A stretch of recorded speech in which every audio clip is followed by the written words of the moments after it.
गरीब घर की बेटी, बेटियां किसी से कम नहीं। कहानी एक ऐसी माँ की जिसके सपने और लालच इतने बड़े थे कि उसने उसे पूरा करने के लिए अपनी सगी बेटी को भी नहीं बख्शा। जिस कारण से उसके दांत अरे मेरी प्यारी बिटिया रानी, सारा दिन इतने डिजाइनर कपड़े सिलती है। ये तो हाई क्लास के लोग पहनते हैं ना बेटा। हाँ माँ, तभी तो इनके सिलने के लिए मुझे इतने अच्छे पैसे मिलते हैं। देखो माँ, अगले महीने घर में रंगीन बड़ा टीवी लगवा दूंगी। हाँ। अरे जीती रहे बेटा। वैसे कोई ऐसा काम कर जिससे एक बार में ही ढेरों पैसे आ जाए। आने को तो इसमें भी अच्छी कमाई है माँ, लेकिन एक दिन में एक ही कपड़ा सिलो तो आराम भी है ना। वैसे क्या करना है माँ इतने पैसों का? अरे तू बड़ी भोली है बेटा। बोल रही है कि दांत पीले हैं अरे ओ रायना के पापा, देखो तो रायना के लिए मैंने एक लड़का देखा है। पैसे तो इतने हैं कि लाखों रोज इधर से उधर हो भी जाए तो पता ना चले। वो तो ठीक है, लेकिन इतने बड़े घर का लड़का हमारी रायना से शादी क्यों करेगा? अरे कैसी बात कर रहे हैं आप? क्यों नहीं करेगा? अरे करेगा ना, कमी क्या है हमारी रायना में? अच्छा, अब फोटो तो दिखा दो, कैसा है लड़का? कहीं ऐसा ना हो कि कोई बूढ़ा निकले। अरे थोड़ी सी उम्र में बड़ा लड़का कोई बूढ़ा नहीं होता। ये देखो, फोटो किसी लड़के की नहीं बल्कि एक आदमी की थी। ये क्या बकवास है?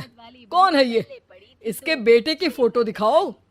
जी, ये वो लड़का ही है। अरे साधना, तुम सगी माँ हो या सौतेली? अरे पैसा रहेगा तो राज करेगी ना। मेरे जीते जी मैं अपनी बेटी की शादी इतने बूढ़े आदमी से बिल्कुल नहीं करूंगा। जब मैं अपनी बेटी के लिए लड़का पसंद नहीं कर सकती तो मेरा इस घर में रहने का अधिकार ही नहीं है। जैसे ही वो जाने लगती है कि तभी रायना वहां आ जाती है। माँ, आप जहाँ बोलेंगी मैं वहाँ शादी कर लूंगी, आप कहीं मत जाइए। और फिर रायना की शादी अपने से 11 साल बड़े राधा राम से हो जाती है।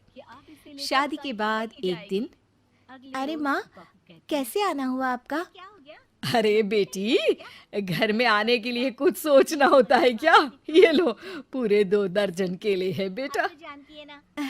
शुक्रिया माँ। वैसे और बताइए। बेटा, तेरे पापा की तबीयत खराब हो गई है और तू तो जानती है कि उनकी कमाई कितनी है।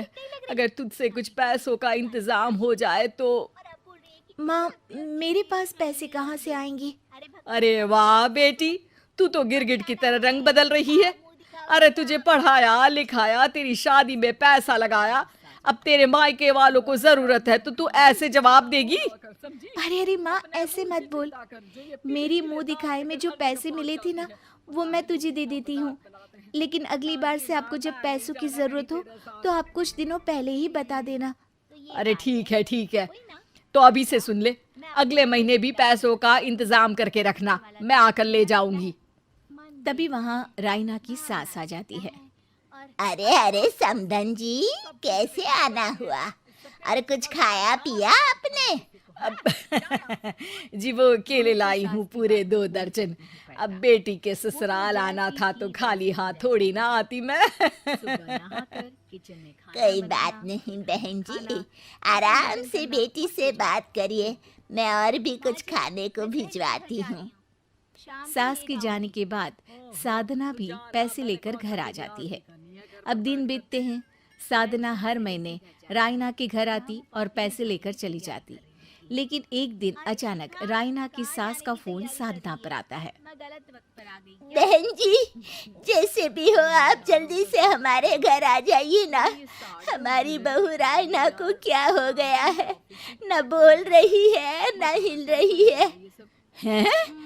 अरे मार तो नहीं डाला मेरी मासूम बेटी को? साफ साफ बोल देती हूँ, मेरी बेटी को कुछ भी हुआ होगा ना तो मैं तुम लोगों को कंगाल कर दूंगी, क्लेम कर दूंगी करोड़ों का। अरे क्या हुआ भाग्यवान, कहाँ से करोड़ों आ रहे हैं? अरे मार डाला हमारी बिटिया को उन लोगों ने। हैं? क्या बोल रही हो तुम? मैंने तो पहले ही बोला था कि लड़का ठीक नहीं है। दोनों रायना के घर पहुंचते हैं, जहां रायना का पति कहता है, अरे अरे आप डरिए नहीं, डॉक्टर ने कहा है कि वो अब खतरे से बाहर है। अरे पर वो खतरे में गई क्यों? अरे क्यों मेरी लड़की को मारने की कोशिश की गई? अरे वकील करूंगी बड़े से बड़ा और सबको सड़क पर ले आऊंगी। अरे सौम्या की माँ में इतनी हिम्मत है कि वो अपनी बेटी को पाल ले। रास्ते में ले आऊंगी तुम लोगों को। हाँ अरे माता जी, लेकिन डॉक्टर की बात तो सुन लीजिए। नहीं नहीं, मुझे किसी की बात नहीं सुननी मेरी बेटी। अरे सुन तो लो भाग्यवान कि क्या बोलना चाह रहा है तुम्हारा दामाद।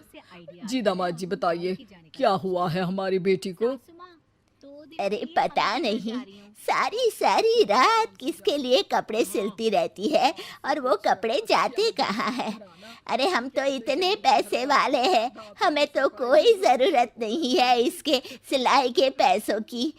मैंने तो कहा भी कि बिटिया अगर इतनी इच्छा है तो दिन में एक ड्रेस सिल लो, लेकिन मानी नहीं।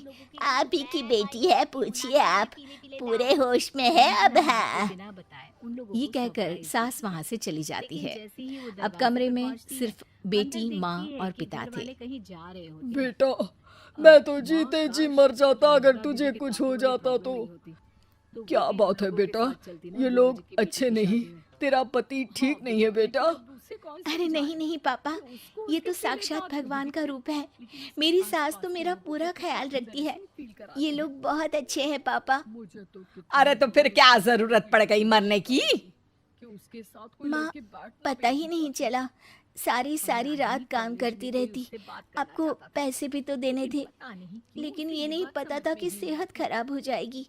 अरे पैसे देने थे तो सास से या पति से लेकर दे देती।